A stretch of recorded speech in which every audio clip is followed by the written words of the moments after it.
Okay, ma'am. Please note that today's meeting may be recorded and broadcast on the authority's website. Any person in view of a camera is by virtue attending, consenting to being filmed and to the possible use of those images and sound recordings being used as outlined. Democratic Services, can I please ask you to start the recording? Thank you. Prynawn da, croeso, good afternoon. Welcome to the Merthyr Tydfil County Borough Council full council meeting on Wednesday, the 8th of October 2025. Agenda item 1, apologies for absence. Do we have any apologies for absence? Councillor Kevin Gibbs, Chair. Thank you. Councillor, Agenda item 2. Oh, sorry. Sorry, Lisa. Sorry, Madam Mayor, Councillor Jeremy Davis. Okay, lovely. Thank you. We'll move on to agenda item 2, declarations of interest. Members are reminded of their personal responsibility to declare any personal and prejudicial interest in respect of matters contained in this agenda in accordance with the provisions of the Local Government and Finance Act 1992 relating to council tax, the Local Government Act 2000, the Council's Constitution and the Members' Code of Conduct. Members are reminded that they must identify the item number and subject matter that their interest relates to and signify the nature of the person's interest, and where members withdraw from a meeting, as a consequence of the disclosure of a prejudicial interest, they must notify the chair when they leave. Agenda item 3, minutes of previous meetings. These items are to approve and enter into the record the draft minutes of meetings previously circulated to committee members with a request to confirm accuracy. Do we have a mover, please? Councillor? Sorry, happy to move, Madam Mayor. Okay. Do you have a second, please? Happy to second, Madam Mayor. Thank you. Are there any comments on the accuracy of the minutes, please? No? Thank you. We'll now take it to the vote then, please. So could all councillors in agreement with the recommendation please raise their hands? Okay. Marvellous. So if you could lower your hands now.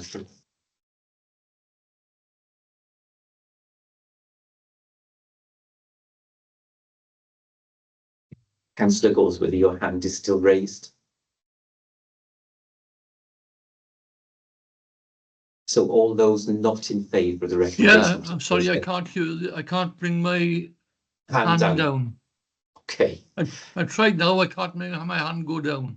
Yeah. It's gone. It's gone now. It's gone. Could any councillor not in favour of the recommendation please raise their hand? No. And any wishing to abstain, please raise their hand. That's carried, Chair. Okay, thank you. Agenda item 4, violence and aggression policy. To consider the report of the Director of Governance and Resources, Councillor Declan Salmon, could I invite you to address the council, please? Thank you, Madam Mayor. Agenda item number 4, violence and aggression policy. It's unfortunate that a policy such as this needs to be introduced, but as an employer, Merthyr Tydfil County Borough Council wants to protect its staff as much as possible. Council staff interact with many people whilst undertaking their jobs, but unfortunately, not all of those interactions are friendly. This policy has been produced following discussions with frontline staff and managers, consultations between the senior leadership team and unions, and it has also recently gone to scrutiny. Scrutiny recommendations can be found at 5.1 of the agenda. The benefits of introducing a violence and aggression policy include staff well-being, reassurance for our staff that Merthyr Tydfil County Borough Council are committed to their safety, a consistency on how aggression is managed throughout all departments, and making sure that the council complies with relevant legislation. I'll go straight to the recommendation, of which there's one at 2.1, the violence and aggression at work policy appendix 1 be approved. I so move. Thank you, Councillor Salmon. Do we have a seconder, please? Happy to second, Madam Mayor. Okay, thank you. Any questions then, please? Any comment? Thomas just joined the meeting. She'll be able to vote on this item. Okay. Do you want me to? I couldn't say that. Councillor Thomas, I believe you only just joined, so you may not be able to vote on this, or you won't be able to. Okay. Yeah, that's correct, Madam Mayor. I won't be able to vote on this one. Okay. Yeah. Thank you. Thank you, thank you. So any comments, please? No comments? I got one, Madam Mayor. Yeah, Just make sure nobody else is coming in. No, Councillor Geraint Thomas. Councillor Geraint Thomas, please. Yeah, thank you, Madam Mayor. Just to say, the independent group supports, this policy. It's long overdue. We know a lot of our frontline staff take a lot of stick, and there's no need of it. So, yeah, well, we welcome it. Thank you. Thank you. Then we take it to the. Madam Mayor. No. Oh, I'm sorry. Sorry. Councillor Salmon. Thank you very much. I also echo what Councillor Geraint Thomas has said, but just like to add that thanks to Alan Dinham for the work put into this report, which will no doubt be reassuring for all members of staff of Merthyr Tydfil County Borough Council. Thank you, Madam. Okay, so thank you, Councillor Salmon. So we take it to the vote then, please. So could all councillors in favour of the recommendation please raise their hands?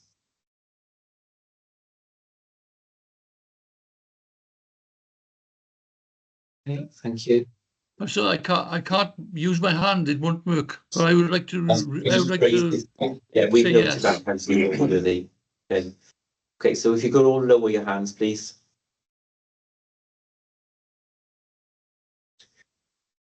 And any councillors not in favour of, any councillors not in favour of the recommendation, please raise their hand. None, and any councillor wishing to abstain, they could raise their hand. None. So that one's carried, Chair. Lovely, thank you. We'll move on now into agenda item 5, options for the future management of leisure services and assets in the Merthyr Tydfil. To consider the report of the Chief Executive, Councillor Jamie Scriven, could I invite you to address the council, please? Thank you, Madam Mayor. So everyone just bears with me because of technical issues. All our notes on ModGov have been lost today, so I'm trying to write things up as we go along. But just to introduce the report, this report comes from a formal request actually we made as a full council some time ago to explore the options around the future management of the local authorities, leisure services and assets. This is also part of the Cabinet's policy commitment to bring leisure services back into council management, that is if it is seen as financially viable.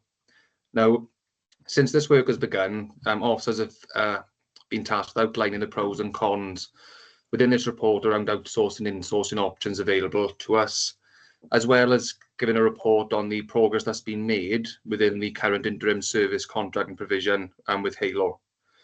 There's a non-exhaustive list you can see on the outsourcing models that have been looked at 3.4, which is handy for you to see the type of things that have been looked at. But the key points of the report that need to be looked at are around section 4, which is found on page 45, which is about the option 1 around insourcing.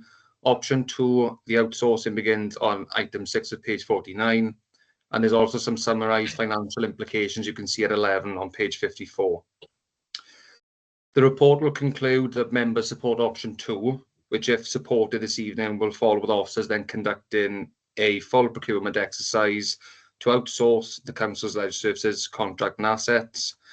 If I can take it to 2.1, because I imagine there'll be some questions that members will ask around this. So let me just get the PDF up 1 second. So if we move 2.1, that the council's leisure services continue to be outsourced, be approved, I so move, Madam Mayor. Thank you, Councillor Scrivens. Do we have a seconder, please? Happy to second, Madam Mayor. Thank you. Then we'll go to questions then, please. Do we have any questions? No? Councillor Andrew Barry, please. Thank you, Madam Mayor. A huge decision yet again for the council here. I read the report with interest. I found it very one-sided in terms of when we look at a proposal like this. There are many costs that are mentioned in the report. In fact, costs are mentioned 28 times with associated figures. Income is mentioned 5 times with no associated figures. Now, in terms of the commercial opportunity, costs are only relative to the income that you receive. There's no mention in this report of the size of the market. There's no mention about the profile of customer within the market. For example, if we look at the retail park, we talk about the retail park in terms of it being able to access up to 350,000 people, which looks at the whole of Merthyr, the Northern Valleys and Southern Powys. There's not a mention of the market here. And I'd like to ask the cabinet member why it's so one-sided, really, because we've got no idea of what the potential is here. And as I say, costs are only relative to the income, but there's no income figures.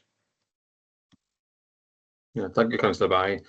A lot of my notes at the policies are stuck on what I've said, but I have got the officers online as well, Ryan and Zoe. And I just checked with one of them whether or not those figures had been collected as part of the report as well, if you guys are online. Yeah, it's Ryan. I don't mind coming in on that one. Yeah, thank you, Councillor Barry. Yeah, so as you can imagine, we've got Halo who have been in this interim contract for the best part of probably 18 months. Who have now they spent about a good year kind of getting through all the issues and the problems of taking on that service from the previous leisure trust. So I think we're at that point where they're kind of from April this year hitting the mark and getting a better understanding what that profile looks like. So they were able from the 1st of April to increase their kind of costs, etc., which are proportionate to other local authorities around in the area. So we're still doing a bit of benchmarking, but generally across the board, across the UK, the kind of leisure services will always make a loss regardless anyway. And they're just kind of doing the best as they can, and to be honest, they're doing a really, really good job. So we're still going through this process of better understanding what they're doing and how they're managing the service. Things are improving. They're projecting what their income will be over the coming year, and they're already about 70-80 grand over what they projected at the start of the year in January. So they're doing a great job, but again, it's heavily subsidized. So for instance, you go to 11.2 within the report, and that talks about the current interim contract, which is probably has a value of about 1.3 million overall. So again, it's heavily subsidized. So I'm still yet to come across a leisure kind of service that leisure facility is actually making a profit when you've got a swimming pool, etc. So that's where we're at to that one, Councillor Barry. I sort of, if I could just come back, I sort of get, leisure services are difficult, but we are, you refer to Halo an awful lot there. In a circumstance such as this, we would never take, I would have thought, the company who are buying for it, take their word in terms of potential income. We should have an independent assessment. And I think the worry here for me is that, we go down the same rabbit holes we've been down before with the leisure services. And I think unless we get an independent assessment of income versus costs, which is a balanced view of what we have presented in front of us, we're in danger of going down the same road because we don't have all the information. And when you consider in the last episode, we potentially lost Aberfan Community Centre to the extent where the King was asking questions. I think it's remiss of us if we don't have an independent inquiry into this, so we learn the lessons what happened last time and we do not make those mistakes again. Thank you, Madam. Ryan, did you want to come back on that? Yes, yeah, I did try and put my hand up. I'm not sure if it's come up. Yeah, just Sorry, can I just come in for a minute, please, before we go any further? Yeah. I've got a question. Am I allowed to listen to this? Well, because I did email and ask whether I needed to state if it was to do with the leisure trust, whether I had oh, you know what I mean.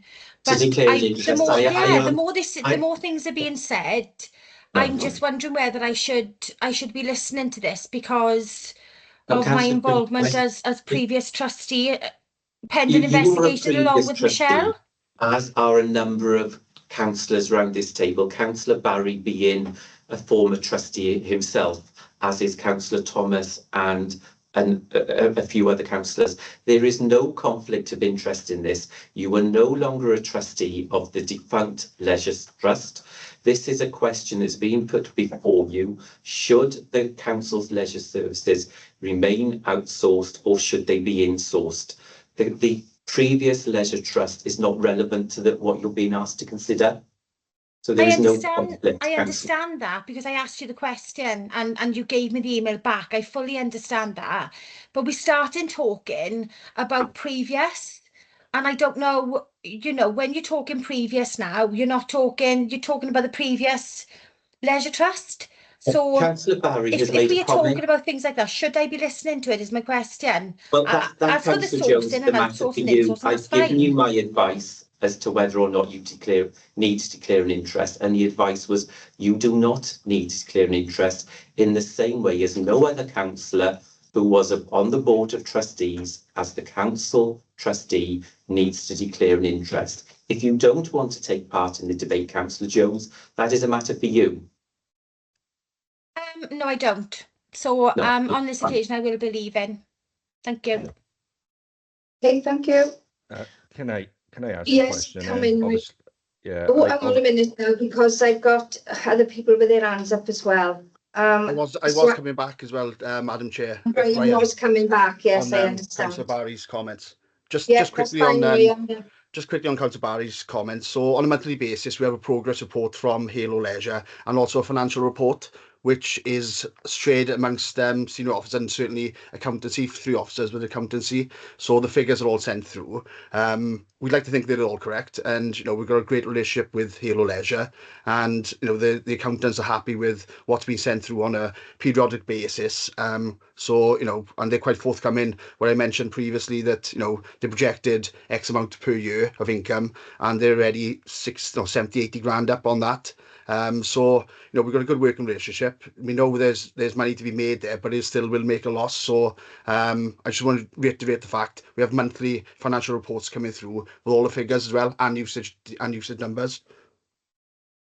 Thanks, Ray. You know, I'm convinced that they are doing a good job. But in a position like this, it's not a fait accompli that the company who's got the contract remains within the contract. And I just would have liked to seen a more balanced view of this report in terms of potential income and the costs. And it's just very one-sided. But thanks, Ray.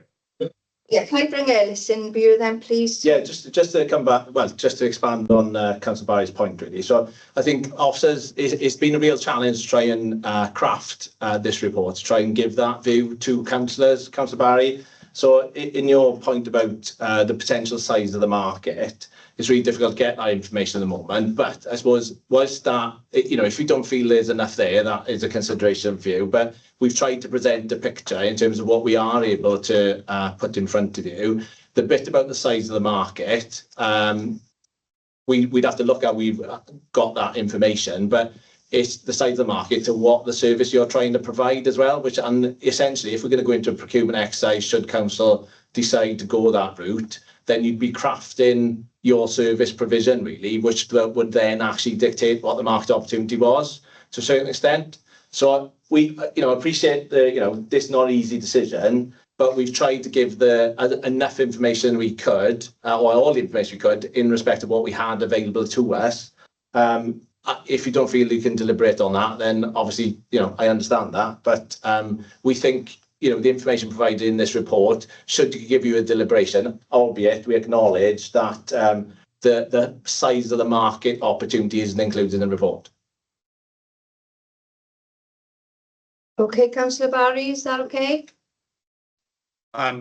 Yeah, I look, none of this is easy, and I appreciate Ellis's comments, but it's been one of the biggest issues for this authority for decades, and I get there's resource issues in looking at it, but I'm still not comfortable that we got the full picture. But I appreciate what you're saying, Ellis. Okay, thank you, Councillor Barry. I'm conscious that Councillor Mitten is first. However, Lee, did you want to declare an interest? Is that what you're trying to do? Yeah, yes, Madam Mayor. Geraint said about trustees, but obviously I was an employee of the Leisure Trust. If this starts to go down the route of discussing more about the Leisure Trust, then I will have to declare an interest. Yeah, I mean, Councillor Davis, as I said to Councillor Jones, this report is not about the defunct Leisure Trust. This report is whether council leisure services are either insourced or outsourced. I don't see that there is a conflict of interest because the Leisure Trust no longer exists. That's fine. I'm just declaring interest if it does start to go down that rabbit warren, just in case. That's all. Okay, thank you, Councillor Davis. Councillor Lisa Mitten, please. Sorry for the delay. That's okay, Madam Mayor. Thank you, Madam Mayor. Jamie, just with regards to this report, and you have alluded to it already, I'm just really got a query on why we've even or used officers' time to consider bringing it in-house at all, knowing the history of why we outsourced it originally anyway. And then when we had all the issues with the Leisure Trust, we talked about insourcing it at that point, and we decided it wouldn't be financially viable. We didn't have the physical resource to do it, so we would outsource it, hence Halo coming in, and that was the recommendation. So that's the first part of my question is, why have we, excuse the expression, but wasted officers' time to do research and look at insourcing it back when we know and already voted on that it wasn't something that this council could ever consider again, and that the majority of local authorities throughout the UK actually outsource it. So that's the first part of my question. The second part of my question then is, obviously I believe that Halo were part of a scrutiny agenda item at the beginning of this year. That was a very positive scrutiny agenda item, I believe, because of the fears that Councillor Barry has just expressed of what we'd faced previously with the Leisure Trust. So again, you know, is this because of your own manifesto commitment to look at it insourcing it? But obviously you've agreed that outsourcing is the better option, which I understand. And you've come to that decision, and that's what we voted on tonight. And should the report have just been purely on looking at outsourcing, going through that procurement purpose to look at people like Halo again? Thanks, Jane. Councillor Scrivens, Councillor Brent Carter wanted to come in on this as well. Is that okay with you before you go ahead? Yeah, do you want me to go first? I'll go first. Jim, I'll go first if that's okay. Yeah, Councillor Mitten, just on your first point, just to refresh your memory, because mine's a bit hazy as well, looking back on these times, when this was looked at with regards to Halo, as a Labour group, we were pushing for the fact that we wanted to see if we could bring it in-house. And it was a council decision that they would come back with the options to bring it back in-house. Hence the report here tonight, is which was agreed at council 18 months ago, I would have said. So we just revisiting what we did agree previously, which you agreed to as well. Yeah, Councillor Carter, I think you're missing my point, with all due respect, Leader. I'm not disputing that. What I'm saying is at that given time as well, we agreed that we would revisit this, but at that given time, we already had gone through those options of why insourcing, otherwise we would have agreed to bring it in at that time, I would imagine, why insourcing was unpalatable and not financially viable. But that's okay. I appreciate the point that you've taken, Councillor Scriven. Yeah, I completely get your point, Councillor Mitten, and obviously there's been similar conversations around, you know, with ourselves as cabinet of whether or not to do this or not. But it's dynamically assessing the situation as we go along. As you said before, insourcing was an issue back then, around 18 months ago, and we addressed this back then. We're 18 months down the line. There was a requirement there from full council to bring it in and look at all options again. And I think that from that point of view, we took it as we've agreed this around 18 months ago that we would do it, and we'd do that exercise. And as I said, being over 18 months down the line, the new contract out with Halo as well, I think it was worth the investigation and putting all options on the table for all councillors. And of course, as Brent has already outlined, there were also the commitments that we made and looking at whether or not it would be financially viable from those policy commitments that were made. And I think that's where we came from in that. So I think between myself and Brent, that's kind of where the whole cabinet has come on this, and why we decided to bring the full report forward and all those options for all councillors. Okay, thanks, Jane. Okay, thank you, Councillor Mitten. Councillor Geraint-Thomas, please.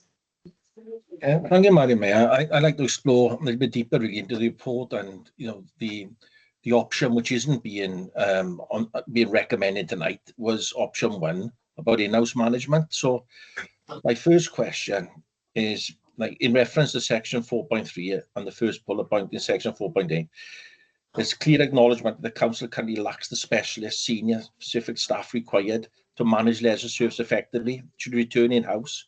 So what specific roles would be needed to be created and the associated cost to the authority if in-house management was pursued this evening? Right, if you're still here, because you're going to be the expert on this rather than me, if you would like to come in on that one. Ryan, come in, please. Yeah, no worries. Yeah, good question. We were trying to work all this out. So, for instance, the Halo the Halo background is quite vast. So, you know, they're a big entity. They're a huge charitable trust. They cover a lot of different areas, so they can pull on a lot of expertise. So when you got the chief exec Scott, who's a specialist within the leisure services, so you know that's his specialism, and the director Jamie is well known. He's got so many kind of links across that sector. And then even when you drop down in terms of like the kind of systems manager John, who knows that sector inside out. And then you've got the kind of facility manager, Mark, who's got a team of technicians that he can call upon from Bridgend, Cardiff, Shrewsbury, that can come down and do whatever needs to be done. And then just like generally across the ball, you know, I've got Mike Thomas, the partnership manager, who I deal with on a daily basis, who's kind of my equivalent within that operation there. That, you know, we're constantly back and forth. So, you know, he's a breath of fresh air when he was brought in during the first couple of months of the interim contract. So, you know, we've got specialisms across the board there. And that's what I'm referencing, the kind of the general stuff around corporate comms and HR and, you know, all the other bits and pieces. So, you know, if you kind of duplicate what they would do, it was hard for us to put that down on paper when I had a conversation with Adam and Paul in the procurement team. But, you know, you're talking about 4 or 5 senior levels of staff, and obviously we're local authority staff, so we're not going to be paid as much as the private sector or a charitable trust as such, because it's such a specialism. So, you know, you're not going to bring in someone as a partnership manager and then they'll be on a grade 8, for instance, because you'll never get anyone of a certain standard. So that's the reason why we're never going to have that level of finance. You know, we're talking about 200 grand possibly a year, if not more. So it'd be substantial costs into the local authority if we were bringing house. Okay. Again, on the cost, if it was brought in house, I want to ask a question on the non-domestic rates. So in section 5.8 of the report, highlighted additional national domestic rates cost of the council amounting to £112,000. I'd like the clarification as to whether the figures encompass all costs covered under the current interim contract. I can cover that one, Madam Mayor, if you want me to stay on. Yeah, yes, please, Ryan. So the 112 grand per year was just referenced as an example for the actual leisure centre itself. So that's the annual cost to the local authority. That would be the cost of the local authority, just for the leisure centre. So the Gold Centre, which is probably adjacent, is about £6,500. And then, you know, the Canolvan, which comes under that contract as well. I'm not quite sure because we just got these kind of these figures from Mark Price and the team there in revenue benefits. So that's the cost there. But on the flip side, so when we done the maths in terms of if we bring in a charitable trust, for instance, like Halo are, you'd have an 80% discretionary kind of reduction straight away. And then you're allowed, off that 20% that's remaining, you're allowed to have another 40% reduction for some kind of hospitality and leisure scheme as well. So it brings it straight down into like 22.5 grand per year if we were going to go down the outsource route with a charitable trust, rather than 112 grand for a local authority, for instance. So that's what we're trying to get there. Thank you, Ray. Okay. Another question, really. It's like, Madam Mayor, can I ask another question on the insourcing side? Yeah. Thank you. Section 10.2 outlines the necessary phases of work officers will undertake to potentially bring the leisure service back in-house. However, there's no indicated time frame provided for this process. Can you elaborate on that process if it was required? Who wants to answer this, please?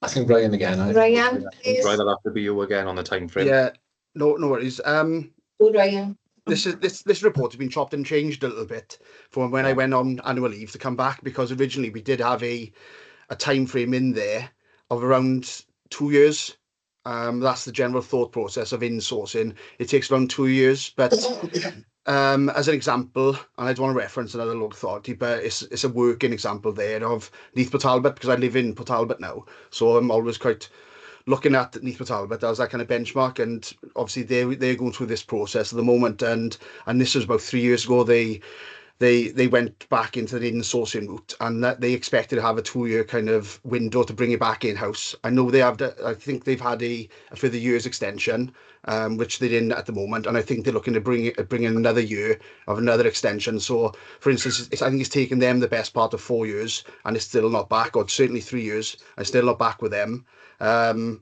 Yeah, so we anticipated, when I had this conversation with Adam and Paul, around 2 years, but again, who knows? It depends. Nothing ever works perfectly, and we'll always have issues and always have problems. So it's unclear, but yeah, we worked on a premise of 2 years, Councillor Thomas. So on the back of that answer, I've got my last final question. Right, you'd be glad to hear. I'll stay on then. Right. So finally, based on officers' research, is there any recent Wales-wide examples of other councils considering the insourcing or outsourcing of leisure services? Such comparisons could inform the council's own strategic decisions. Yeah, funny enough, we had a quick conversation with our colleagues in Torfaen, because they've just literally just gone through this process the back end of last year and come following through to early this year. So they went out to outsource their kind of leisure services and assets, and funny enough, they brought in Halo Leisure to manage those services on a 10-year contract. I've only had that quick conversation with David in Torfaen, but I've had a conversation with the consultant to help facilitate that relationship through as well. So we've had that kind of dialogue there. So Torfaen are the most recent one out of the 22 local authorities in Wales. I'm not aware of any. There are other ones that are recent, but because Torfaen was so close, we were made aware of that one. Thank you, and a similar size to ourselves as well. So yeah, thanks, Madam Mayor. That's my final question. Thank you, Ryan, for answering all them questions. And Councillor Ernie Goldsworthy, please.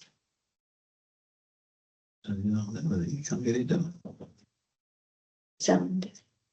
Yeah, Madam Mayor, I have to say, I would like to vote, but unfortunately, my hand will not use it on the computer. Okay, well, we can see you anyway, putting your hand up, yeah? So when we do go to the vote, if you do that, then we will see you, okay? Councillor David Hughes, please. Thank you, Madam Mayor. My question is about the subsidy of 2.4 million. Is there any scope that we will be reducing this subsidy in the future? Okay. Sorry, Jamie? councillors, can you reference whereby in the report it is, just so I can get the right page? Yeah, it's I can't get it up with it. I'm on the iPad. I'm sorry. It says that we subsidize the contract by 2.4 million. Have you got a page number or a item reference, just so I can find where you are in the report? That's all.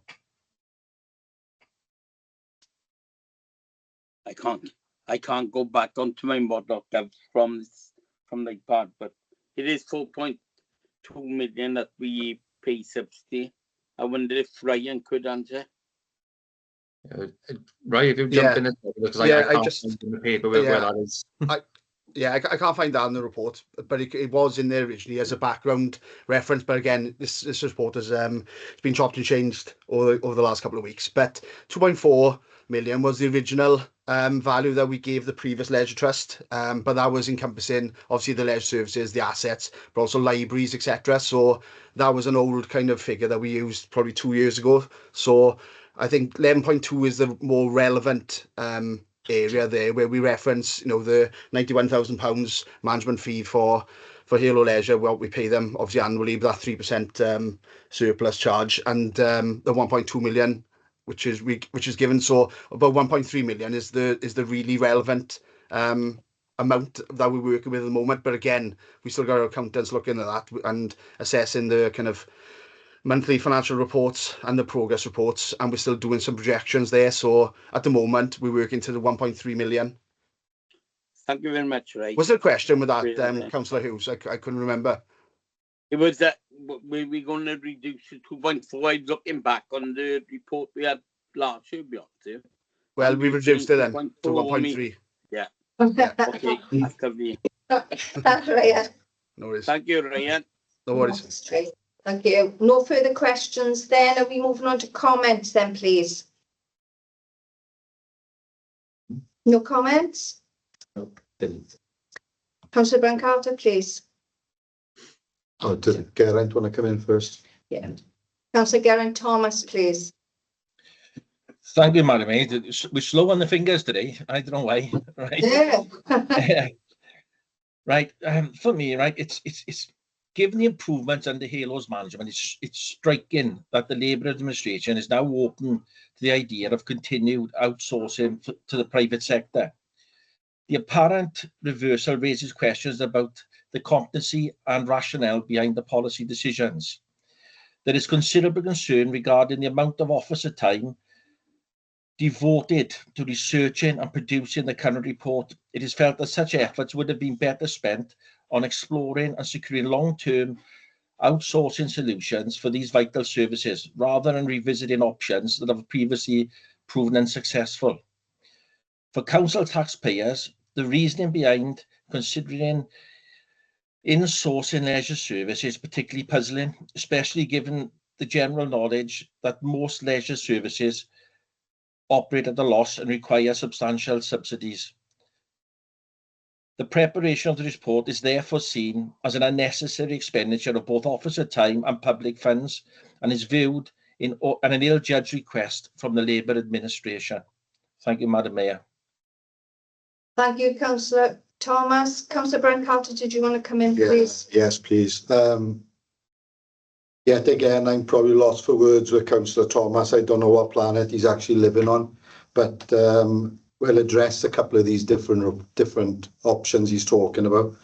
Just to cover over something, Councillor Thomas, I did touch on it earlier. 18 months ago, this council made a decision to go out to Halo, which was the right decision at that particular moment in time. You were there, you voted in that meeting, and at our request that we would have options to bring it back in, a full costing. We've never had a full costing, so let's get that right. We've had a full costing exercise now, which is what we requested back then. So what you were saying is completely different to what we requested now, and I leave it at that point. This report, Madam Mayor, sorry, is a report the Labour Group, Council and Cabinet has been asking for since the Leisure Trust dissolved and Halo stepped in. Bringing leisure services back to the authorities' control was something we always wanted to do, because we felt that was the right thing to do, and that's where it indeed belonged. I'm also acutely aware, and it was touched on tonight, there was a manifesto pledged by the Labour Group, which it was, at a moment in time, so to speak. But now, I have to ensure we have the right balance going forward. Madam Mayor, times have changed over the last year since Halo became involved, for the better I might add, and also since the ill-fated decision to go with the Leisure Trust many years ago. We have to move with progress and now make the right decision, which is certainly at the right time, not only for the local authority, but done to safeguard jobs and to ensure the best possible services are available to the people of Merthyr Tydfil. Looking back, I'm sure we all agree that things could and should have been done differently with the Leisure Trust. This is where we learn and grow as people and as an authority. We're in a much better situation now, with better knowledge, experience, and even the scars to ensure the correct outcome going forward. We must all acknowledge as a local authority that at present we don't have the necessary infrastructure, capacity or expertise to have leisure services in-house. This report actually proves that tonight, so it is a well-written report and much warranted given the two options, which is what we needed, actual clarity for the first time in 18 months. This is made worse by the current financial climate, placing limits on what we can and can't do. We have to remember we have a £9 million deficit budget as well. With all this being said, what we can certainly do is to ensure the unions are involved in discussions going forward and acknowledge their frustrations, especially in respect to the two-tier pay issue, and we will endeavour to pursue solutions to terms and conditions. The Labour Group fully supports this recommendation tonight, Madam Mayor. Thank you. Thank you, Councillor Carter. Moving on to Councillor Anna Price-Williams, please. Anna Williams, please. Yeah, sorry. Thank you. I knew who you meant. Thank you. Yes, thank you. Just to echo Councillor Carter comments, on a personal level, I remain committed in principle to the insourcing of services, because I firmly believe that services are strongest when they are accountable to the public. And in this instance, we've seen in the circumstance under the Leisure Trust where services weren't delivered correctly, and it was completely to the detriment of staff working in that environment as well. So I firmly, in principle, believe in the benefits of insourcing and what it can deliver for staff. However, given the financial pressures we face as a council, and with regards to the costs outlined in this paper and the cumulative budget gap within our medium-term financial plan, it is regrettable that we cannot progress with insourcing at this moment in time. However, I think it is important not to lose sight of progress made with leisure services in the borough, because previously we were in a position of crisis, and that was the circumstances in which the initial temporary award to Halo of a contract was made. And with regards to this paper coming forward tonight, this paper gives us full insight into the options available to us. It's been debated in an open session with transparency, and I hope that will give assurance to the public that there's a continued focus on leisure services within the council. And although I'm going to support a full and comprehensive procurement process, I think we cannot say that was a waste of officers' time to be able to bring this forward as previously agreed at full council and make sure that we have transparency on how decisions are being made here. Thank you. Thank you. Before I go to Councillor Scrivens, Councillor Lisa Mitten, please. Well, I'd have to close the debate, Madam Mayor. Yeah, but Go to Councillor Mitten. yeah, I'm going to Councillor Mitten. Yeah, thank you, Madam Mayor. I did hear that in fairness, perhaps my colleague didn't. Look, I'm sorry, but the planet that my colleague is on is Planet Merthyr Tydfil. And with regards to my last colleague's comments, there was always clear insight into the issues from the Leisure Trust and the reason that we all agreed then to have Halo in the interim. So I don't know where that comment is coming from. Inevitably, some aren't always in the public domain because they are pink papers, and they are pink papers for very valid reasons. And that usually is the financial and procurement issues that we faced, especially when taking on Halo. And Leader, I need to remind you that you're contradicting yourself, because you need to go back, and I shall remind you, because you kindly reminded me earlier, 2012, 2013 and 2014, when you were the lead administration, and remind yourself of leisure services then and why they weren't financially viable to have them in-house. They still weren't financially viable to have them in-house when we faced all the issues with the Leisure Trust, and the subsequent report you keep on referring to and your colleagues keep on referring to 18 months ago. And all we are outlining and warranting is the report tonight, having significant officer time, etc., in talking about bringing it back in-house. That was never going to be a viable option. And I'll leave it at that, and we'll continue to the vote this evening. Thank you, Madam Mayor. Thank you, Councillor Mitten. Councillor Julia Jenkins, I can't see you around, but I know you have a message to say, so. Councillor Jenkins?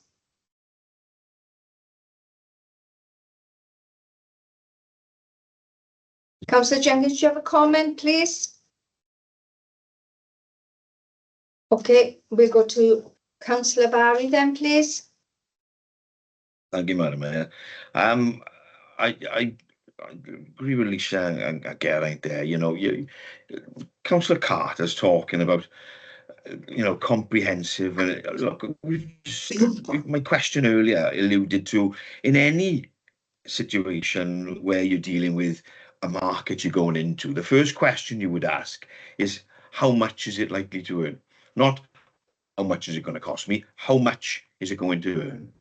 And in terms of lessons learned, we haven't had a public inquiry. We haven't eked out all of the issues, I don't believe, because it's not been independently assessed. All we're doing is, I mean, you remember we went as an interim measure to Halo, and I'm not saying Halo aren't doing a good job. I think they are, but our comparison is from a very low position. And they do appear to be getting somewhere, particularly if any subsidies that we've been giving them can be eradicated. That would be great if they could be standalone. And certainly in terms of the way forward for this authority, if outsourcing works for this, we can look at other things and outsource it, because it's about reducing the cost of local government, and that's always a good thing. We can then put money back in people's pockets.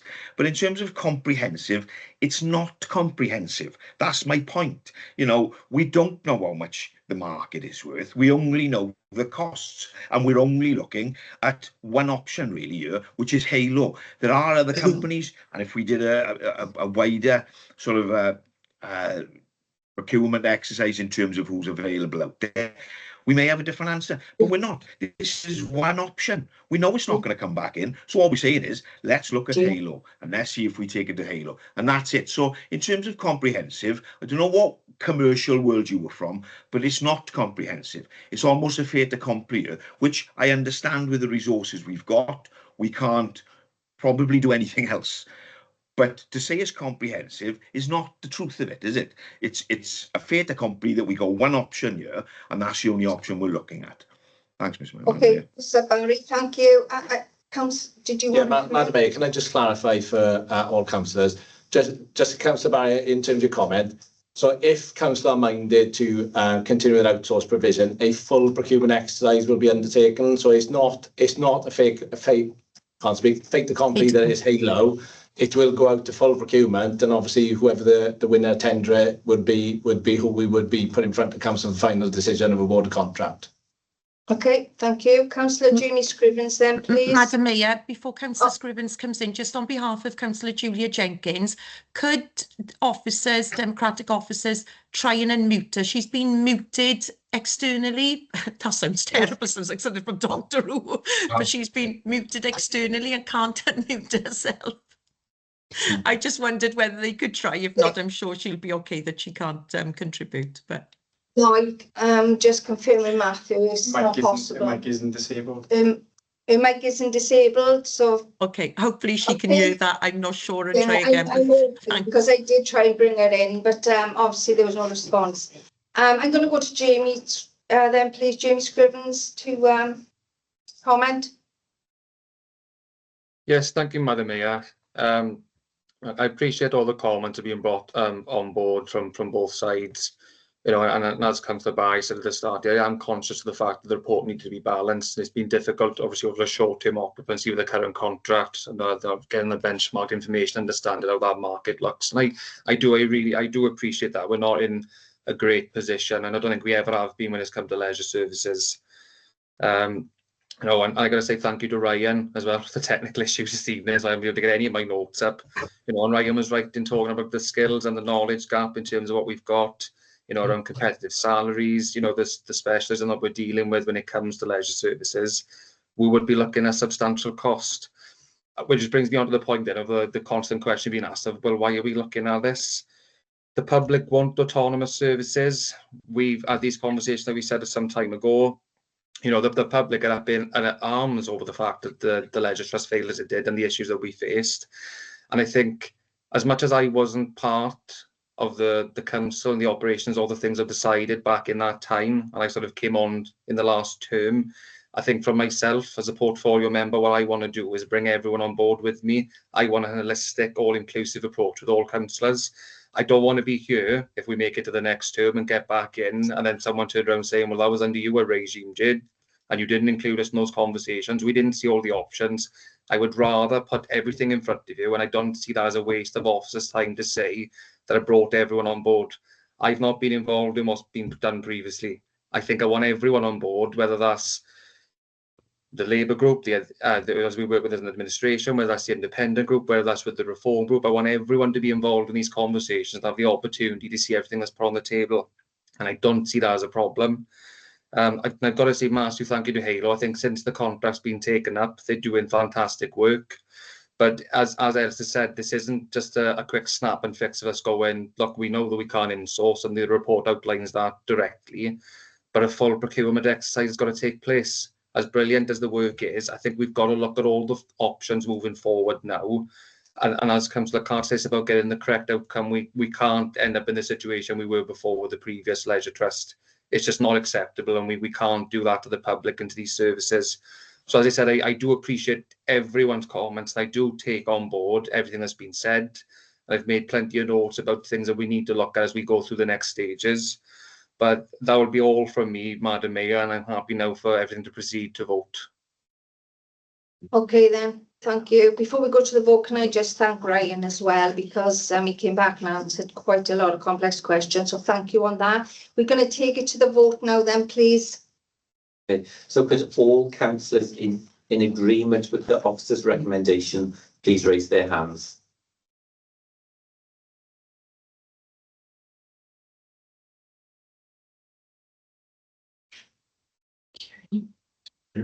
Yes, could you lower your hands, please?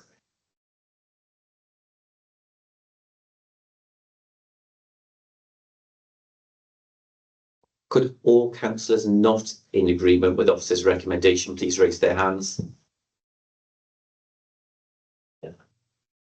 Yeah, and all those wishing to abstain, if they could raise their hands.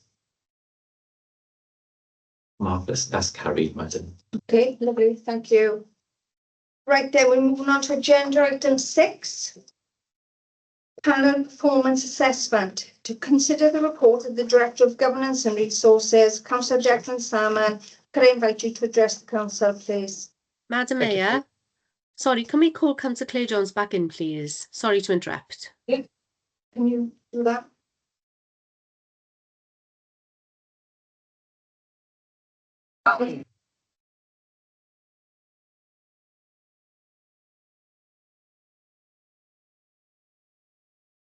But she left the meet. She left it for the agenda. Yeah.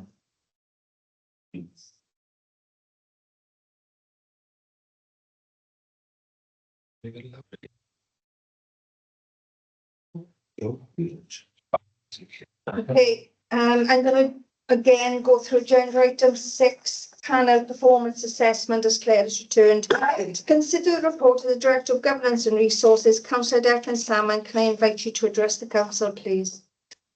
Thank you, Madam Mayor. Agenda item number 6, as you said, panel performance assessment.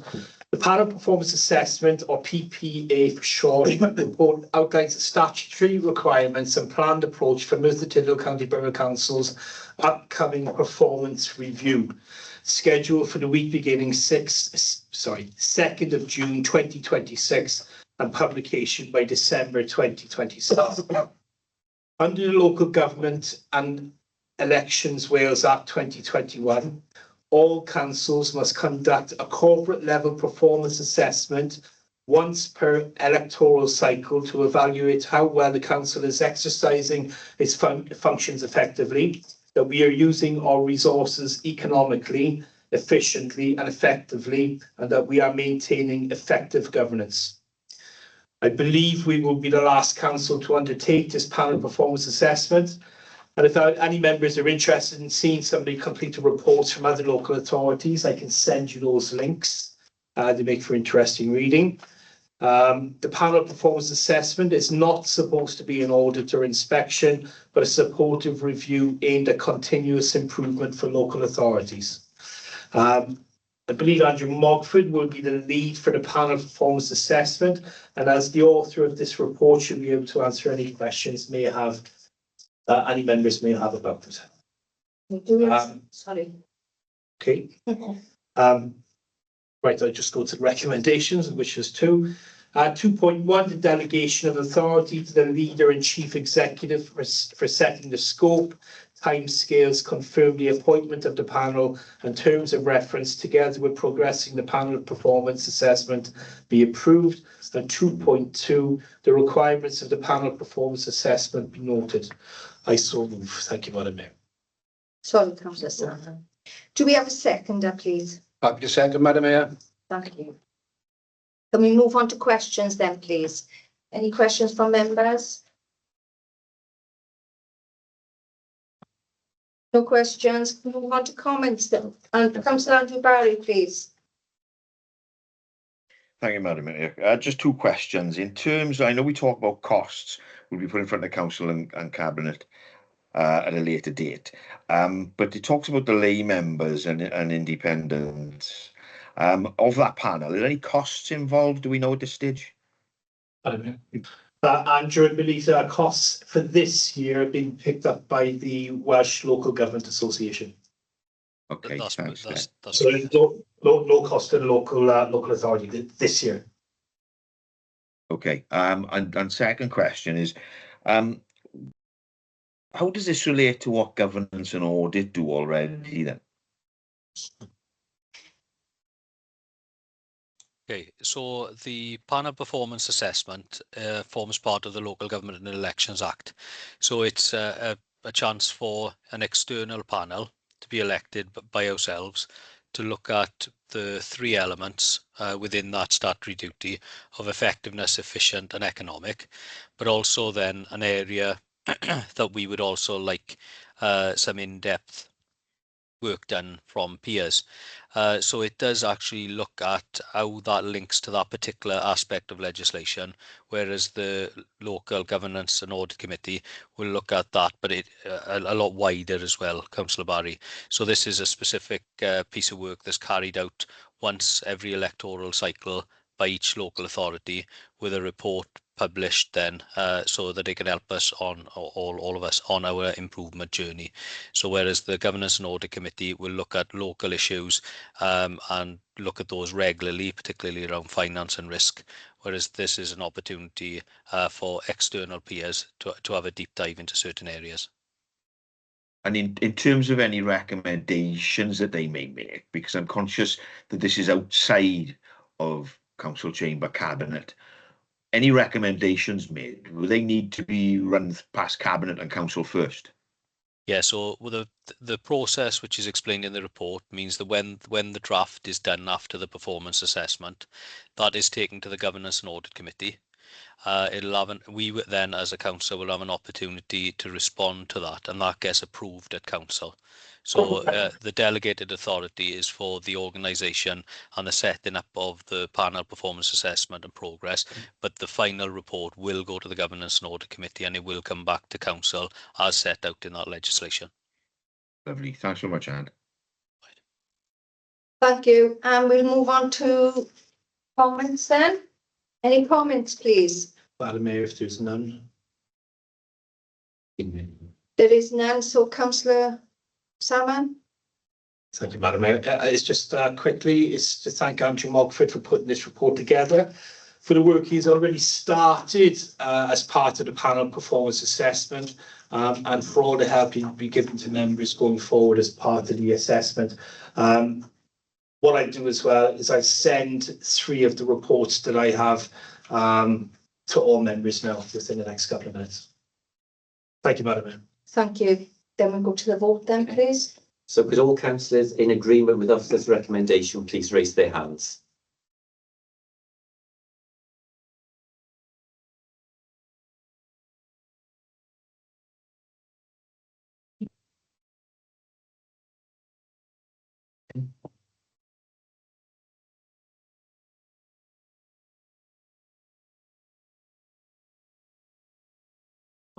Lower your hands, please.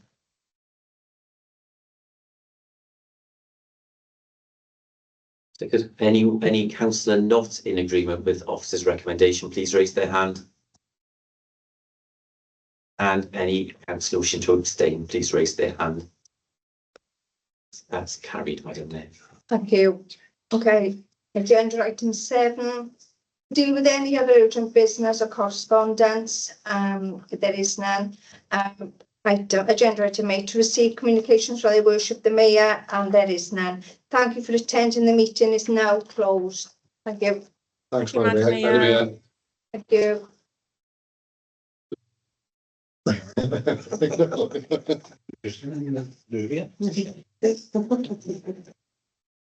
Thank you.